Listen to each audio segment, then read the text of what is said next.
I noticed when I came to say hi to you guys in your green room, and I'm sorry, they forced me. They're like, get in there and say hi to that band. I'm like, fine. I always feel awkward because it's your private space.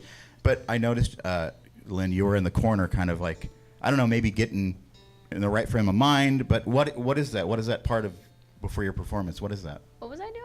You were like in the corner kind of, I don't know if you're listening to music or you're just kind of I like. have headphones in? Maybe, yeah. Oh. Yeah, you had headphones in. Oh, no, actually, I was working on a remix last night, and I was listening to it, so I was seeing how it sounded. So I was totally not prepping for this. So, but does not prepping help you do your performance? Kind of. I feel like the more you kind of anticipate something, I get really anxious very quickly, and so the less I'm aware that we're doing something important, the better.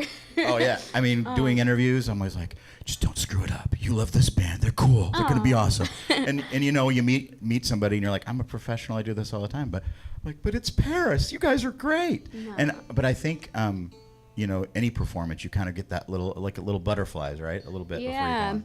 Definitely. Now, so I always just try and distract myself and not be. But they're sounding great, right, guys? I mean, they're doing all the right things. So you're going to be performing with Paramore. I know you are a huge Florence and the Machine fan. Yeah. Is there any other group or band that you'd like to collab with? I don't know. I really want to work with Ben Howard, guitar-wise. That's my idol. Brian likes him too, right? Oh, yeah. Yeah. Yeah. I don't know. Maybe a Paramore collab when you go. Will you be doing any performances together on stage? Will you be seeing online anywhere? Probably not. Oh. Next tour, perhaps. But that would be cool. Oh my gosh. Yeah. So I know you just recorded your latest album in a church that might have been haunted. Yeah. What happened there? So we found out after we'd booked it that it was haunted, and we were told that the church was haunted, and we were told that the house we were staying at was haunted.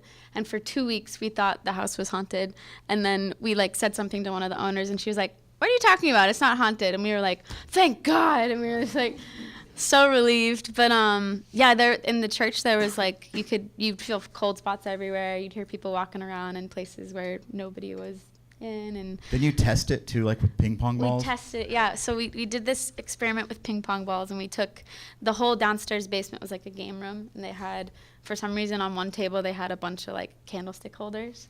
And so we took a couple candlestick holders and put ping pong balls on top of them, and we're like, okay, if there's something here, move the ping pong balls. And so we would leave overnight, and then we'd come back in the morning, and the ping pong balls ended up back on the table with the other candlestick holders. And we did a thing with darts that happened, and a bunch of darts had landed in the bullseye, and I don't know, it was.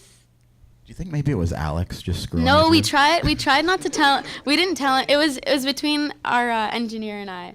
We didn't tell anybody else nobody about knew. it. No. So we tried to keep it controlled. But I mean, somebody could have easily probably saw a ping pong ball on a candlestick and be like, "That how's that?" and moved it. Did you listen to any of the tracks? Did you hear anything weird on your isolated vocal tracks or anything like that? Indigestion and burps, but stomach growling or whatever. Yeah. Get out. It's just your stomach.